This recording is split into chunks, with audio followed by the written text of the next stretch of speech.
Welcome to Health Conscious Entrepreneurs, where we uncover secrets to balancing entrepreneurship, healthy habits, life, and to achieve radiant health.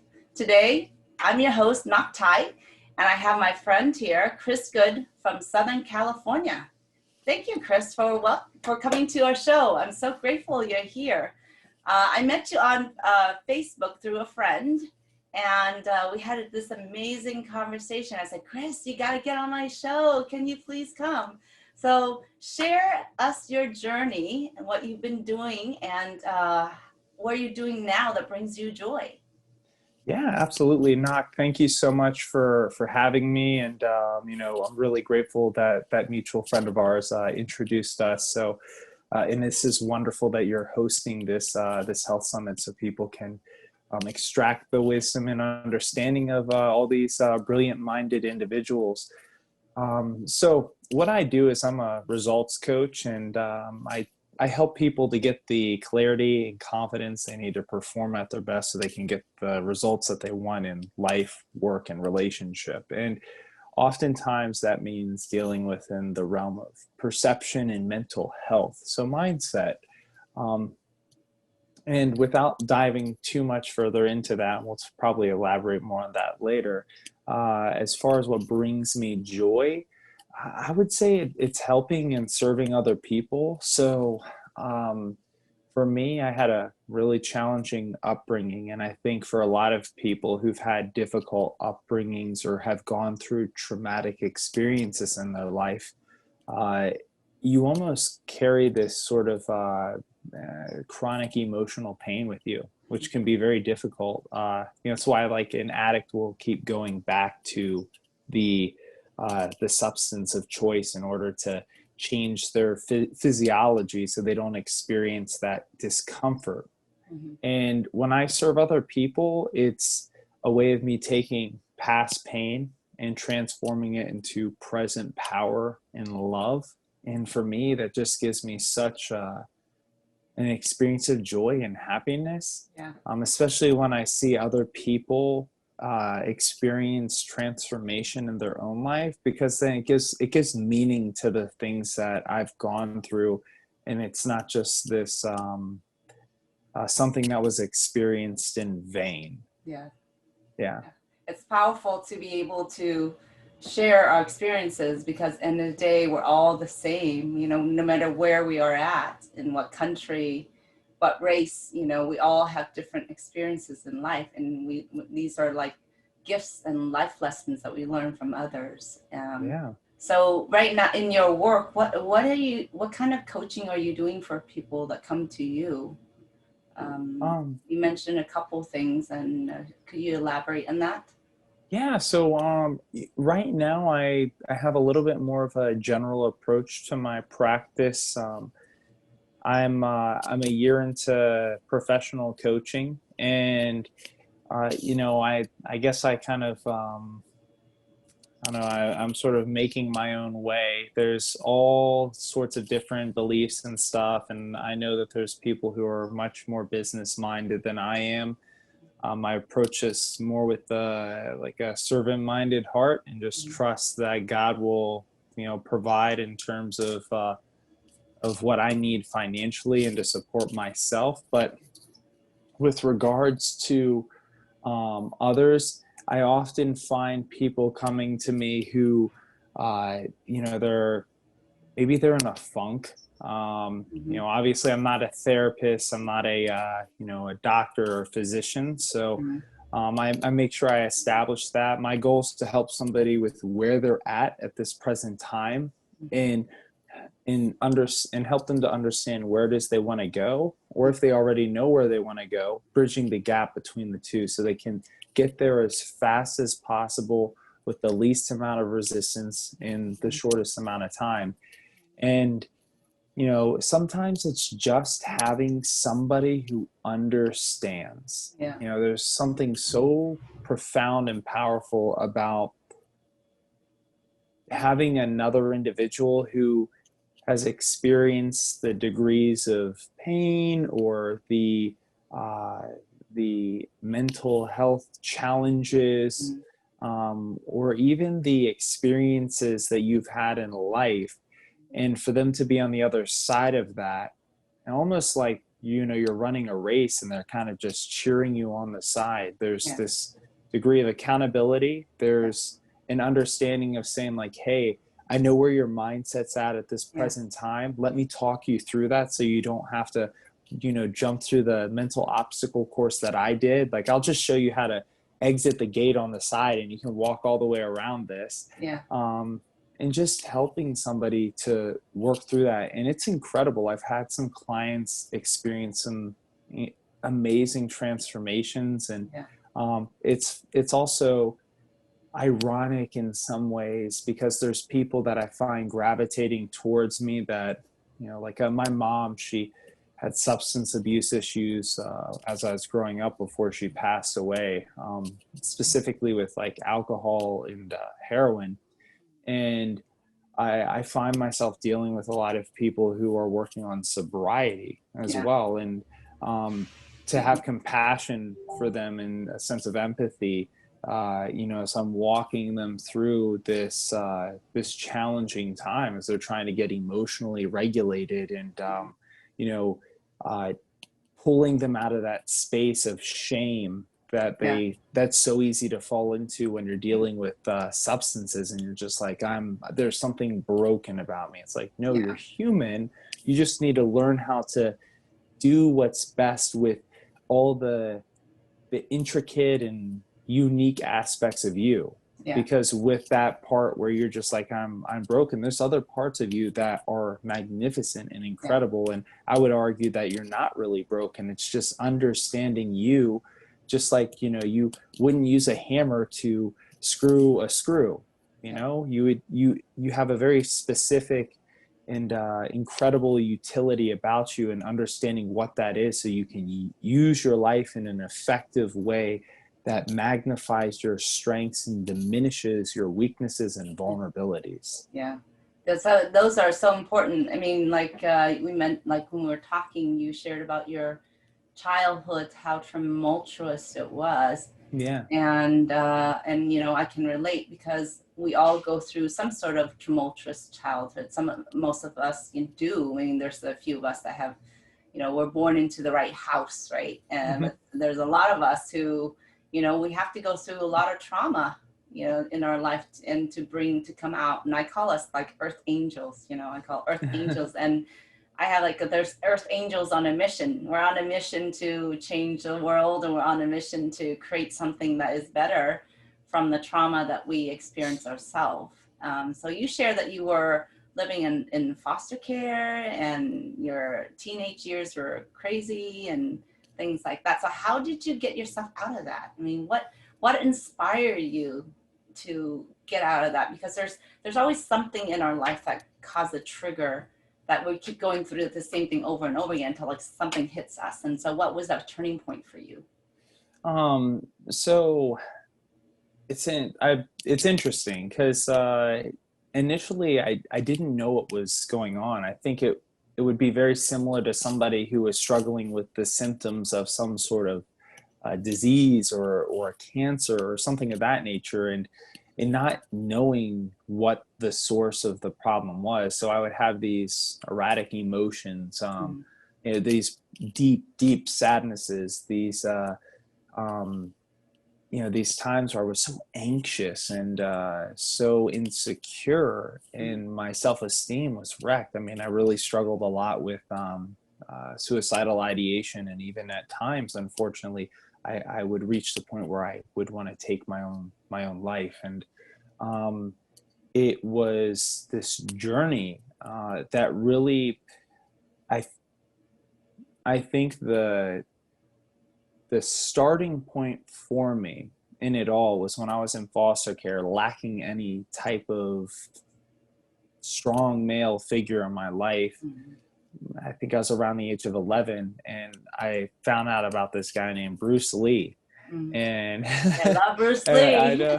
Yes. I grew up watching him all the time. Yeah. Still watch him. So I was like, this 11-year-old, I'm like looking, I'm like, this guy's so cool. Like he's like just so fit, and he can just kick all these guys' butts. And he's like, Yeah. ah. And I was like, I want to be just like this guy. Yeah. And I'm so glad and so grateful just from that divine providence that was the person that I moved towards, because that got me into martial arts, and that helped me to stay relatively disciplined. And, you know, it just helped pack things in their place so that I wasn't all over and just chaotic. And as I started getting older, the military was the second thing that helped me to get into another mindset, as you can probably see above me. The structure, a military structure. So yeah, and also it's like my photos of when I was in the Air Force, and so the those things really helped me. And I can't say I necessarily had a conscious an effortful mind set in pursuing those. Like, they were just brought into my life. So you know, I believe in God, and so I would say that's like his grace and his providence in my life. And I pursued like a faith-based route, which is still deeply important to me. But it wasn't until after my mother had passed away when I was in college that that things really turned upside down for me. And it was really tough, and it was humbling, because at that point, I was going to schooling for, like, my major was pastoral leadership and biblical exposition. That's a mouthful. That's a mouthful. What is that? It's just a simple way of saying I wanted to be a pastor, because I love, I know it's like, let's come up with the most, the most, you know, word heavy major possible. But, you know, I'm not in charge of that anyways. I'm going to school, like, I'm really digging into my faith and all this stuff. And I think it was absolutely a source of comfort and meaning in my life. However, I was still dealing with this deep depression that was, I don't know, it was probably like 10 years at that point, roughly, of dealing with depression, severe clinical depression. And it was frustrating, because here I was, you know, praying and acting, and I didn't understand the idea of having a more holistic approach. You know, like, you open up the Bible, or you open up any sort of religious or faith-based text, you know, it's not going to tell you, hey, this is how you do a knee surgery, or, you know, if you've got a lump in your, you know, like in your back, like, this is what you need to do. And that doesn't diminish the value or the wisdom or the, you know, or what's being taught within that piece of literature. But it just gave me this understanding that, like, you know, there's a way of approaching things that can be more holistic and well-rounded. And that's what got me. I was like, like, when my mom passed away, I'm like, why do I feel this way? I was like, why am I going like up and down? And it's just like, I feel so insecure, and I couldn't have healthy relationships the way that I wanted to. I just felt so in turmoil. And, I started like learning about psychology, and I remember getting introduced to this guy named Tony Robbins, and love Tony. Fantastic, exactly. And I was I read his book, Awaken the Giant Within. I remember him talk. I remember learning about something called the emotional triad for the first time, and my brain just, like, you know, like, you get that little brain exploding emoji. That was me, because it's like, you know, if you just change your focus, if you change the way that you're holding your body, your physiology, and then you change the language you're using and the meaning you're giving things, you can actually influence your emotions and the state that you're in. And you know, it wasn't you that be jumping up and down right now. And look, I think oftentimes, especially with people who've experienced the emotions that I have, it can be discouraging, because you're just like, maybe you do that and you don't feel happy right away. But I was like, I have to change this. And so, by putting to practice these things and starting this journey of self-development, I was putting those cracks in in the wall, the great wall of my depression. Yeah. And it took time. And, by no means would I say that I don't deal with low moods now, but, having something that gripped me for years, Yeah. suddenly only lasting months and then weeks and then days and then hours and then minutes. Like Yeah. I got to the point where I really found myself having, like, I was the one who was winning. Yeah. So do you find that it's more difficult for men versus women to deal with emotions? Because I personally, I do find that women we're more like sisterhood, communication. We're doing our chit chat and stuff like that, and we're doing our bonding. And men bond at a different level. What are your thoughts on that? Because I'm always curious, like how do men bond and think besides watching football and stuff, like, do they have these meaningful conversation that is really in depth and really speaking to the core of what's important, and I saw, share your experiences. What have you come across? Yeah, well, I think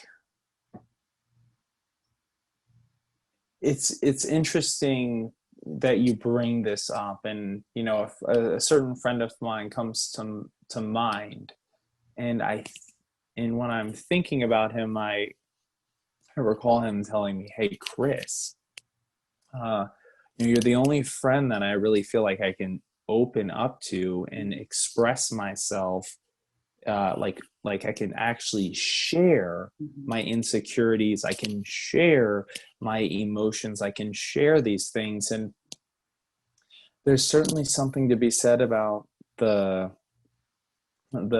machismo culture. I guess that you could kind of refer to it as I'm not entirely sure if I'm a fan of this phrase, only because I think that toxicity can occur in any individual, regardless of, what type of expression they have. But toxic masculinity, it's like I'm guarded, I'm going to close off, I'm going to keep you out. And, Yeah. I know there's other things with that, but this idea that, like, I'm not going to be open with you about what's going on. I feel that the the toughest individuals, the one who can stand in battle, willing to move with courage through fear, Yeah. and fight even when they have a tear running down their cheek. And there's nothing wrong with that. And I think that it's okay. It's being able to express yourself, to openly express yourself in a way that's intelligent and wise, while still performing your duties. And we shouldn't shame people who reach the point where they are so emotionally unregulated, where they can't perform their duties, because those people need help. They need us to walk alongside them and to love on them, to serve them, to show them that their life matters, that they matter, and to lift them up so that they can move through that experience. Yeah. For me, it's an observation. I feel like, this is my personal experience. Yeah. Where the men's who are more sensitive, right, who are understanding and their emotions at a younger age, right, and they have a label that's put on them. They're being bullied, and then so I feel like, this is bringing my own son, but he probably doesn't want me talking about him.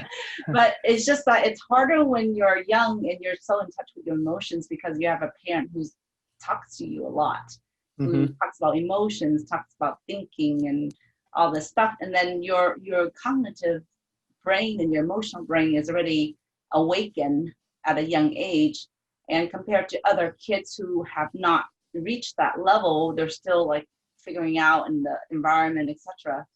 The kids that are awakened are like separated. They feel lonely because they can't relate to these other kids who are not awakened, right?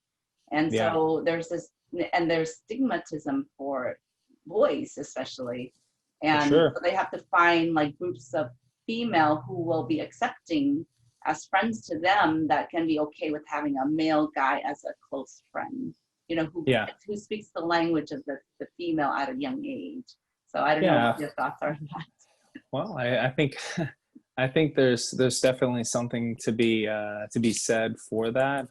I certainly have a number of female friends, and that probably has to do, and this is somewhat of a generalization, but I think there's some merit to this, and the fact that women tend to be a lot more empathic and intuitive, and so there's this emotional intelligence where it's easy to share something and to be understood, not at the surface but the subtext. Yeah. And uh, I think that there's definitely a shift Yes. in terms of when it comes to men in the culture. Yeah. But it's, as you just shared, like this is still a process going on. Yeah. And it'll probably take a little bit of time before culturally men feel that it's acceptable, and it's certainly not going to be all men, but Yeah. maybe the majority, maybe half or something, that feel comfortable being more emotionally open and expressive, because people struggle in their silence, and because they don't share, they end up suffering Yeah. a lifetime when they could, they could salve their pain by just opening up. Yeah. And not being afraid, I think, is a fear. Yeah. And I feel the ego and the fear that is in the way, that stops us from having these deep conversation and relating you're saying, at the soul level, right? For me, it's like, how do I have a deep meaning conversation with you to touch you in a way where I understand where you're coming from. I understand your situation, and that I'm empathetic.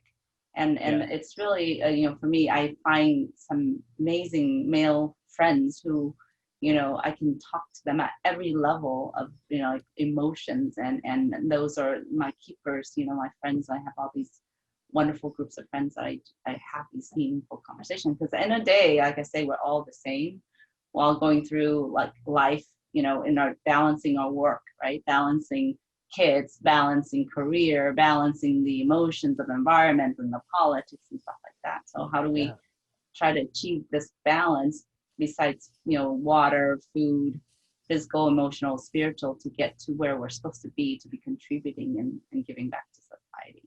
Well, thank you so much. I really enjoy our talk. And so I have one last question for you. I think we can talk forever, but one last question I always ask. So if you have one superpower that you can change the world, what would that be and why? One superpower to change the world? Yes. Oh my goodness. Let's see. I would say, I feel like omniscience, so all knowingness, because if you had access like to all the knowledge, then you could solve all the problems. I mean, that maybe that's a cheat, but be a supercomputer. Yeah, but if we're not going that level, then I would say probably the next one would be some sort of like something to do with like empathy, like being able to perfectly understand what somebody's communicating. Yeah. So yeah. Yeah, getting back to the emotional side aspect of, let's get to the root of why we are who we are, why we have problems, why, so that we can have these tools, right? Let's say, what are the tools we need to just get through the problems and not overreact and not go crazy. Exactly. I mean, emotions are the result of millions of years of evolution. So we should probably, not just toss them to the wind. Yeah, definitely. But seriously, I mean, and we have to realize that they are the building blocks of why we do certain things we do. Why do we go crazy and take a car? I mean, teenagers do crazy stuff. It's like, come on. Yep. What happened there? Yeah. Yep, like, exactly. But then it's the emotions that takes flight, and it's like, okay, and then we do these crazy things, or, it's just sometimes you hear the news and you're like, what the heck happened here? Yeah, it's like, what was that person thinking, or what Yeah, was I thinking? yeah, So, yeah, yeah, yeah, totally. So how do we reach you? And I'm gonna and you, I know you have a special gift for our guests. We want to share your gift for our guests who we're gonna put in our raffle, and share your special gift if people sign up, and we'll do a raffle in the names and give out your free gift. absolutely. So, where you can find me is it's I am Chris Goode, and that's good with an E at the end, on Instagram, Twitter, and Facebook. And then my website is www.iamchrisgoode.com, where you can check out my blogs that I write. I've got articles that go up there at least like 3 to 4 times a week. They deal with various topics from philosophy that apply to mindset, mental health, productivity, results, relationships. So definitely check those out. And then in terms of the gift that I just want to offer those of you who are taking time out of your day to watch this, I would like to provide you with a 1 hour complimentary coaching session with me. So definitely, drop into the raffle. I'm sure there's going to be a lot of other wonderful prizes available, Yeah. and enjoy the rest of the summit. Thank you so much, Chris, for coming on the show. I so appreciate you, and we'll chat later. Bye. Sounds everyone. good. Thank you, Na.